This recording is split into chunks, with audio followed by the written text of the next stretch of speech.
Hello guys. तो first chapter का chemistry का नेक्स्ट टॉपिक है हमारा identification of chemical reaction. Simple भाषा में आप कैसे पहचानोगे कि जो आपकी रिएक्शन हो रही है वो केमिकल रिएक्शन है। तो उसके कुछ तरीके हैं। किसी भी केमिकल रिएक्शन हमेशा अकम्पनाइड होती है कुछ चेंजेस के साथ, कुछ फॉलोइंग चीजें उसके अंदर होती हैं जिससे आप पता लगा लेते हो कि ये क्या है, केमिकल रिएक्शन है। For example, in some chemical reaction there is evolution of gas. कुछ केमिकल रिएक्शन में गैस निकलती है। फॉर एग्जाम्पल, बेसिकली कोई भी एसिड के साथ जब आप किसी मेटल को रिएक्ट करते हो तब भी आपकी क्या निकलेगी, गैस निकलेगी। या एक सिंपल से एग्जांपल अगर हम इसका आपको दे दें कि जब भी हम सोडियम को, रिप्रेजेंटेशन सोडियम का है आपका Na से सिंबल से हम रिप्रेजेंट करते हैं सोडियम एटम को। जब सोडियम को हम रिएक्ट करते हैं वाटर के साथ तो आपका बनता है सोडियम हाइड्रोक्साइड, जो कि एक बेस है, प्लस H2 गैस। तो जिन केमिकल रिएक्शन में मोस्टली कुछ केमिकल रिएक्शन में हम कह सकते हैं कि, या फिर कुछ केमिकल रिएक्शन में आप ये भी कह सकते हो कि गैस निकलती है। जरूरी नहीं है कि हर केमिकल रिएक्शन निकले, कुछ केमिकल रिएक्शन ऐसी होती है जिनमें गैस निकलती है। दूसरी आपकी आइडेंटिफिकेशन हो सकती है किसी भी केमिकल रिएक्शन की, चेंज इन टेम्परेचर, कि टेम्परेचर में चेंज आना। एक्चुअली चेंज इन टेम्परेचर को आप फर्दर डिवाइड कर सकते हो दो टाइप में, या तो हीट एब्जॉर्ब होगी जिसे हम कहते हैं एंडोथर्मिक रिएक्शन, या फिर हीट रिलीज होगी जिसे हम कहते हैं एक्सोथर्मिक रिएक्शन। तो इसको हम फर्दर डिवाइड कर सकते हैं दो कैटेगरी में, एंडोथर्मिक और एक्सोथर्मिक। ठीक है, तो एंडोथर्मिक जिसमें हीट, वो रिएक्शन जिसमें हीट एब्जॉर्ब्ड हो, जिसमें हीट ली जाए, और एक्सोथर्मिक जिनमें हीट रिलीज हो, हीट निकले।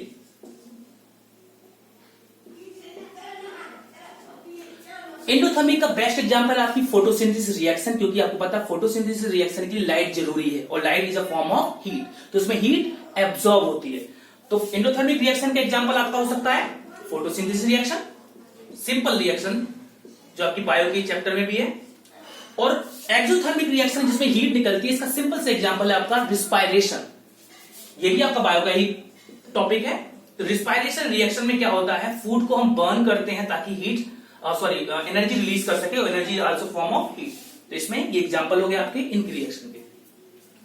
तीसरा आपका जो है आइडेंटिफिकेशन में आता है चेंज इन स्टेट। कुछ केमिकल रिएक्शन ऐसी होती है जिसमें पूरा का पूरा स्टेट ही चेंज होता है। आपको पता है स्टेट जनरली तीन टाइप हो सकते हैं, सॉलिड, लिक्विड या गैस। हो सकता है कि रिएक्टेंट उसमें कैसे हो, सॉलिड हो या लिक्विड हो, और जो प्रोडक्ट बने वो हो सकता है गैस में बन जाए। एक सिंपल से एग्जांपल आपको चेंज इन स्टेट हम यहां पे दे सकते हैं आपको।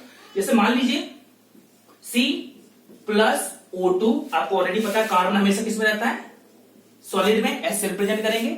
O2 हमेशा किसमें रहती है, गैस में G से रिप्रेजेंट करेंगे। और ये मिलके क्या देते हैं आपको, CO2, जो कि अगेन क्या है, एक गैस। तो यहां पे सॉलिड और गैस आपस में कंबाइन करके क्या बना रहे हैं, गैस। तो यहां पे स्टेट सॉलिड और गैस, मतलब यहां सॉलिड किसमें कन्वर्ट हो गया ऑलरेडी, गैस के साथ। तो यहां स्टेट में चेंज आ रहा है।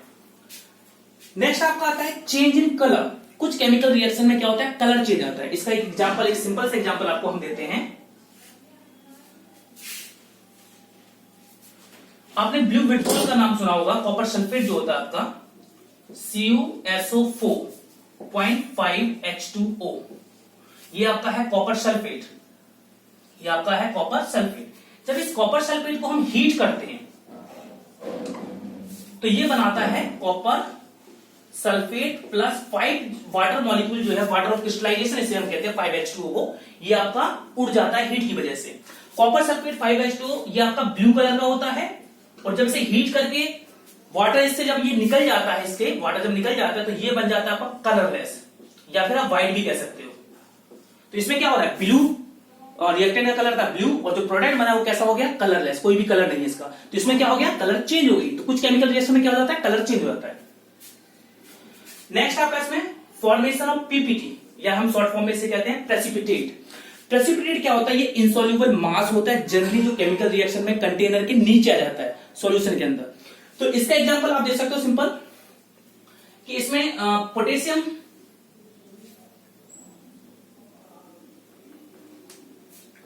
पोटेशियम आयोडाइड जब रिएक्ट करता है,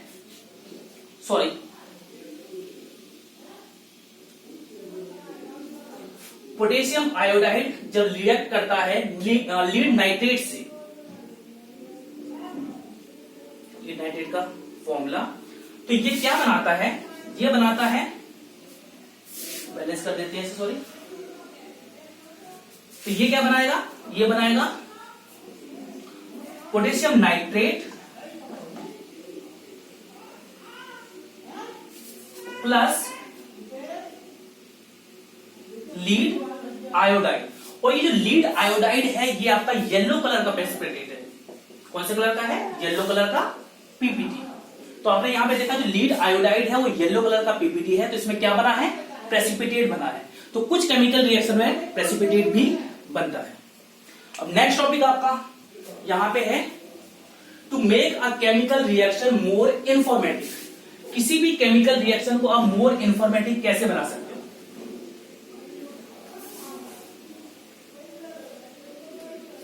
किसी भी केमिकल रिएक्शन को आप मोर इंफॉर्मेटिव कैसे बना सकते हो ताकि वो ज्यादा से ज्यादा आपको इंफॉर्मेशन प्रोवाइड करे।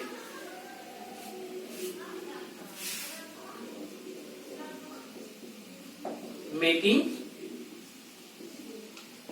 केमिकल रिएक्शन का हम शॉर्ट फॉर्म यूज कर रहे हैं RXN, making chemical reaction more informative.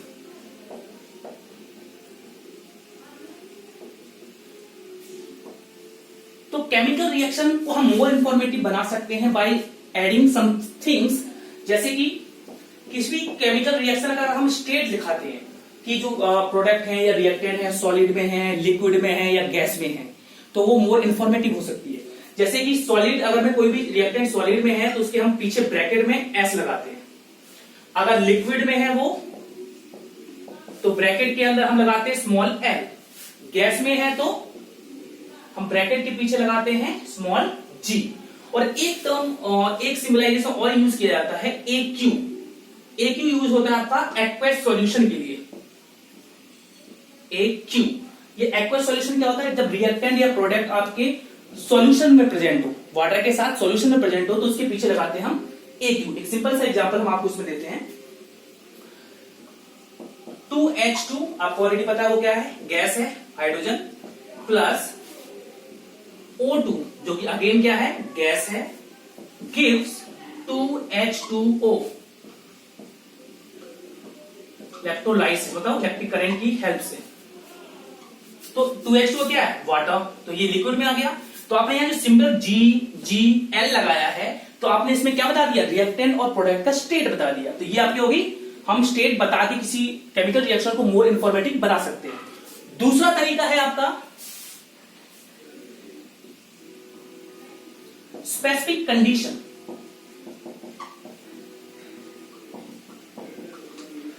वो केमिकल, कुछ केमिकल रिएक्शंस आपकी ऐसी होती है जो स्पेसिफिक कंडीशन में होती है, मतलब कुछ पर्टिकुलर टाइप के टेम्परेचर के ऊपर तो होती है, कुछ पर्टिकुलर टाइप के प्रेशर के ऊपर होती है, कुछ कैटलिस्ट की प्रेजेंस में होती है। तो जब एरो के ऊपर, जो गिब्स का एरो, इसके ऊपर आप स्पेसिफिक टेम्परेचर मान लीजिए 373 केल्विन, सॉरी 0 डिग्री सेल्सियस हो जाएगा, फॉर एग्जाम्पल मान लीजिए 500 केल्विन या फिर 2 atmospheric pressure.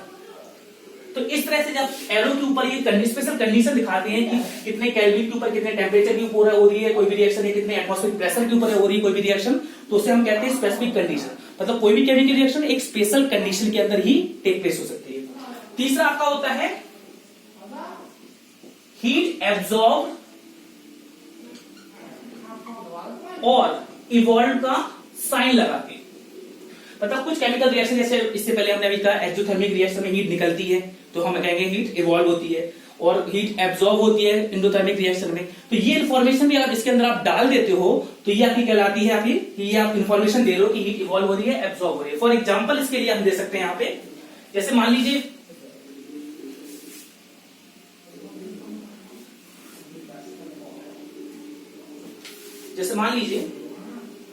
C+O2 gives CO2।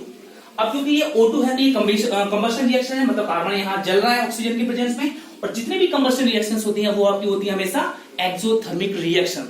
तो एक्सोथर्मिक रिएक्शन के लिए हमें क्या करना है, प्रोडक्ट के साथ हीट इस तरह से लिख देनी है। तो यहां पे मतलब क्या हो जाता है, जब आप प्रोडक्ट के साथ हीट लिखते हो तो इसका मतलब ये कौन सी रिएक्शन है, एक्सोथर्मिक रिएक्शन है। कौन सी रिएक्शन है, एक्सोथर्मिक, जिसमें हीट निकल रही है, एक्सोथर्मिक रिएक्शन जिसमें हीट निकल रही है, तो इससे हम कहते हैं मोर इन्फॉर्मेशन हमने रिएक्शन को और ज्यादा इन्फॉर्मेटिव बना दिया। स्टेट लिख दिए इसके, उसके बाद यहाँ पे हीट प्लस लिखने का मतलब है कि हीट इसमें निकल रही है। और अगर कोई एंडोथर्मिक रिएक्शन है,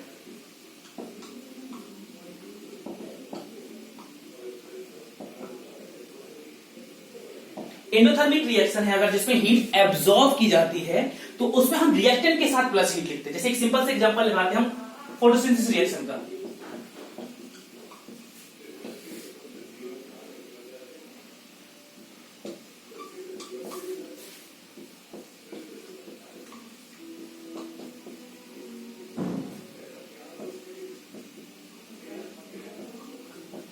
तो यहां आप देख रहे हो कि कार्बन के 6 molecule plus 6 molecule of water, heat और क्लोरोफिल के प्रेजेंस में आपको देते हैं ग्लूकोज और ऑक्सीजन। तो ये एक सिंपल फोटोसिंथेसिस रिएक्शन है, क्योंकि यहाँ हीट एब्जॉर्ब, हीट ली जाती है सनलाइट के प्रेजेंस में वो होती है। तो ये आपकी होगी एंडोथर्मिक रिएक्शन। इस हीट को आप यहाँ प्लस रिएक्टेंट के साथ प्लस में भी दिखा सकते हैं, या एरो के नीचे भी लिख सकते हो, या ऊपर भी लिख सकते हो एरो के। तो ये आपकी हमेशा रिप्रेजेंट करती है कि ये कौन सी रिएक्शन है, एंडोथर्मिक रिएक्शन है। तो इस प्रकार से आप किसी भी केमिकल रिएक्शन को मोर इंफॉर्मेटिव बना सकते हो बाय उसका स्टेट बता के कि रिएक्टर प्रोडक्ट कौन से स्टेट्स में है, उसकी स्पेसिफिक कंडीशन बता के कौन से कितने टेम्परेचर पे या कितने प्रेशर पे हो रही है, और प्लस हीट का साइन लगा के कि हीट एंडोथर्मिक रिएक्शन है, एब्जॉर्ब हो रही है हीट, या एक्सोथर्मिक रिएक्शन है, हीट रिलीज हो रही है। तो इसी प्रकार से किसी केमिकल रिएक्शन को मोर इंफॉर्मेटिव बना सकते हो। Thank you.